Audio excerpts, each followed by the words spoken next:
ನಮಸ್ಕಾರ. ಭಕ್ತಿ ಮಾರ್ಗಕ್ಕೆ ನಿಮ್ಮೆಲ್ಲರಿಗೂ ಸ್ವಾಗತ. ಇವತ್ತಿನ ವಿಷಯ ತಂದೆ ಮಗನ ಬಾಂಡೇಜ್. ಅಂದರೆ ದಶರಥ ಮತ್ತು ರಾಮನ ಒಂದು ಬಾಂಡೇಜ್ ಹೇಗಿದೆ ಅಂತ ನೋಡೋಣ. ಬನ್ನಿ ಎಲ್ಲರೂ ಅಯೋಧ್ಯೆಗೆ ಹೋಗೋಣ. ಅಯೋಧ್ಯೆಯಲ್ಲಿ ತುಂಬ ಸಂಭ್ರಮ ನಡೀತಾ ಇದೆ. ಬೀದಿ ಬೀದಿಗೂ ಲೈಟು, ಪಟಾಕಿಗಳು, ಒಳ್ಳೆ ನೆಮ್ಮದಿಯಾದಂಥ ವಾತಾವರಣ ನಡೀತಾ ಇದೆ. ಇದಕ್ಕೆ ಕಾರಣ ರಾಮನ ಒಂದು ಪಟ್ಟಾಭಿಷೇಕ ಮಾಡಲಿಕ್ಕೆ ತಯಾರಾಗ್ತಾ ಇದೆ. ಊರೆಲ್ಲ ಬೆಳಗಿದೆ, ಎಲ್ಲ ಕಡೆನೂ ಖುಷಿಯ ವಾತಾವರಣ ತುಂಬಿದೆ. ಹೆಣ್ಣು ಮಕ್ಕಳೆಲ್ಲ ಅಲಂಕಾರ ಮಾಡಿಕೊಂಡು ಓಡಾಡ್ತಾ ಇದ್ದಾರೆ ಖುಷಿ ಖುಷಿಯಿಂದ.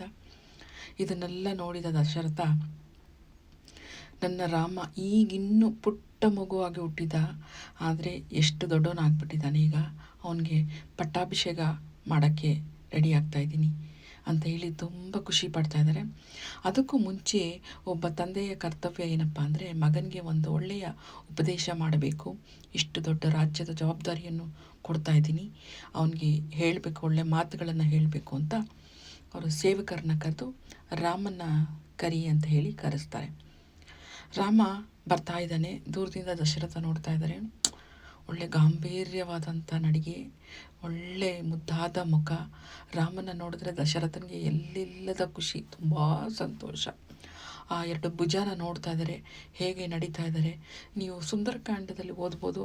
ಆ ರಾಮನ ಎರಡು ಭುಜಗಳನ್ನೇ ಸುಮಾರು ಒಂದು 200-300 ಪೇಜ್ಗಳನ್ನಷ್ಟು ಬರೆದಿದ್ದಾರೆ. ರಾಮ ಬಂದ ಹತ್ರ ಬಂದ್ಬಿಟ್ಟು ದಶರಥನಿಗೆ ನಮಸ್ಕಾರ ಮಾಡಿಬಿಟ್ಟು ಗಂಭೀರವಾಗಿ ನಿಂತು ಸೈಡಲ್ಲಿ ಒಂದು ಸಣ್ಣ ಸ್ಮೈಲನ್ನು ಕೊಟ್ಟು ಅದನ್ನು ನೋಡಿ ದಶರಥನಿಗೆ ಅಯ್ಯೋ ಎಷ್ಟೋ ಖುಷಿ. ನನ್ನ ಮಗು ರಾಮ, ಮಗು ಮಗು ಅಂತಲೇ ಬೆಳೆಸಿರ್ತಾರೆ. ರಾಮ ಹುಟ್ಟುತ್ತಾನೆ ಚಿನ್ನದ ಸ್ಪೂನ್ ಇಟ್ಕೊಂಡು ಹುಟ್ಟಿದಂಥವನು, ಅಂಥ ದೊಡ್ಡ ಅರಮನೆಯಲ್ಲಿ ಬೆಳೆದಂಥವನು. ಇವಾಗ ನಾನು ಇಷ್ಟೊಂದು ಜವಾಬ್ದಾರಿ ಕೊಡಬೇಕಲ್ಲ ಅಂತ ಒಂದು ಕಡೆ ಸಂಕಟ, ಒಂದು ಕಡೆ ಹೆಮ್ಮೆ ಆಗ್ತಾ ಇದೆ. ನನ್ನ ಮಗನಿಗೆ ಅಧಿಕಾರ ಕೊಡಬೇಕು ಅಂತ. ರಾಮನ ಎದ್ದು ನಿಂತ್ಕೊಂಡು ದಶರಥ ಹೇಳ್ತಾರೆ, ಅಪ್ಪ ಹೆಗಲ ಮೇಲೆ ಕೈ ಹಾಕ್ತಾರೆ.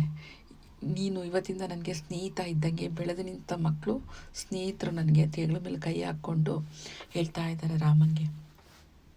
ರಾಮ, ನಾನು ಏನೆಲ್ಲ ಕಷ್ಟಪಟ್ಟೆ ಅದು ನೀನು ಪಡಬಾರ್ದು. ನಾನು ಹೇಗೆಲ್ಲ ರಾಜ್ಯನ ಆಳಿದೆ, ಹೇಗೆ ಪ್ಲಸ್ಸು ಮೈನಸ್ಸು ಎಲ್ಲ ಇವತ್ತು ನಾನು ನಿನಗೆ ಹೇಳ್ತೀನಿ. ಪಾಸಿಟಿವ್ ಆಗ್ಬೋದು, ನೆಗೆಟಿವ್ ಆಗ್ಬೋದು, ಎಲ್ಲ ಹೇಳ್ತೀನಿ. ನೀನು ನನಗೆ ಭಾಷೆ ಕೊಡಬೇಕು ಅಂತ. ಆಯ್ತಪ್ಪ ಅಂತಲ್ಲ, ಅಷ್ಟೇ. ಒಂದು ಚೂರು ಎದುರುವಾದಿಸೋದೇ ಇಲ್ಲ ರಾಮ. ಅದು ಈಗಿನ ಕಾಲದ ಮಕ್ಕಳು, ನಿನಗೇನು ಗೊತ್ತಪ್ಪ, ಈ ರಾಜ್ಯನ ಬಿಟ್ಟು ಬೇರೆ ರಾಜ್ಯನೂ ಸೇರಿಸ್ಕೋಬೋದು, ನಾವು ಆ ಬಿಸ್ನೆಸ್ ಮಾಡ್ಬೋದು, ಈ ಬಿಸ್ನೆಸ್ ಮಾಡ್ಬೋದು ಅಂತೂ ಮಕ್ಕಳೇ ತಂದೆಗೆ ಉಪದೇಶ ಮಾಡ್ತಾರೆ ಒಂದು ಕಡೆ. ಇನ್ನೊಂದು ಕಡೆ ಅಂದರೆ, ನನ್ನ ಮಗ ಚೆನ್ನಾಗಿದ್ದಾನೆ, ನಾನೇನು 3 ಹೆಂಡತಿ ಕಟ್ಕೊಂಡು 10 ಹೆಂಡತಿ ಕಟ್ಕೊಂಡು ಮಜಾ ಮಾಡಲಿ ಅಂತ ಹೇಳೋ ತಂದೆನೂ ನಾವು ನೋಡ್ತಾ ಇರ್ತೀವಿ. ಅಂಥ ಸಂದರ್ಭದಲ್ಲಿ ದಶರಥ ಹೇಳ್ತಾರೆ, ನಾನು ಮೊದಲನೇದಾಗಿ ಮಾಡಿದಂಥ ತಪ್ಪು ನೀನು ಮಾಡಿಕೊಡ್ದು. ನೀನು ಎಲ್ಲಿ ಭಾಷೆ ಕೊಡು, ನನಗೆ ಏಕಪತ್ನಿ ವ್ರತಸ್ಥನಾಗಿರ್ತೀನಿ ಅಂತ ನನಗೆ ಮೊದಲು ಭಾಷೆ ಕೊಡು. ಮೊದಲನೇ ಭಾಷೆ ಆಯಿತು. ಹಿಂದೆ ಮುಂದೆ ಏನು ಯೋಚನೆ ಮಾಡದೆ ಭಾಷೆಯನ್ನು ಕೊಡ್ತಾರೆ. ಹಾಗೆ ಸಾಧು ಸಂತರು ಬಂದರೆ ಹೇಗಿರಬೇಕು, ಅಯೋಧ್ಯೆಯಲ್ಲಿ ಜನಗಳ ಜೊತೆ ಹೇಗಿರಬೇಕು ಎಲ್ಲ ಹೇಳ್ತಾ ಇದ್ದಾರೆ. ಒಂದೊಂದಾಗಿ ಬಿಡಿಸಿ ಹೇಳ್ತಾ ಇದ್ದಾರೆ ದಶರಥ. ರಾಮ ಎಲ್ಲದಕ್ಕೂ ಆಯಿತು, ಇರ್ತೀನಿ, ಹೀಗೆ ಮಾಡ್ತೀನಿ ಅಂತ ಹೇಳಿ ಎಷ್ಟೇ ಕಷ್ಟ ಬಂದರೂ ರಾಜ್ಯದ ಜನತೆಗೆ ನೀನು ಬಿಟ್ಕೊಡ್ಬಾರ್ದು. ರಾಜ್ಯದ ಜನತೆ ಪರವಾಗಿ ನಿಲ್ಲಬೇಕು ನೀನು. ಅದು ಏನೇ ಆಗಲಿ, ಫ್ಯಾಮಿಲಿ ಮ್ಯಾಟರ್ಸ್ ಆಗಲಿ, ಏನೇ ಆಗಲಿ, ನೀನು ಯಾವುದೇ ಕಾರಣಕ್ಕೂ ಪ್ರಜೆಗಳೇ ನನಗೆ ದೇವರು ಅಂತ ನಾನು ನಂಬಿದೆ. ನೀನು ಹಾಗೆ ಪ್ರಜೆಗಳೇ ದೇವರು ಅಂತ ನಂಬಬೇಕು. ಆಯಿತು, ಎಲ್ಲದಕ್ಕೂ ಆಯಿತು ಅಂತ ಒಪ್ಕೊಳ್ತಾರೆ. ಇದಕ್ಕೆ ಅಲ್ವಾ ಶ್ರೀರಾಮನಿಗೆ ಪಿತೃವಾಕ್ಯ ಪರಿಪಾಲಕ ಅಂತ ಪ್ರಖ್ಯಾತಿಯನ್ನು ಹೊಂದಿರೋದು.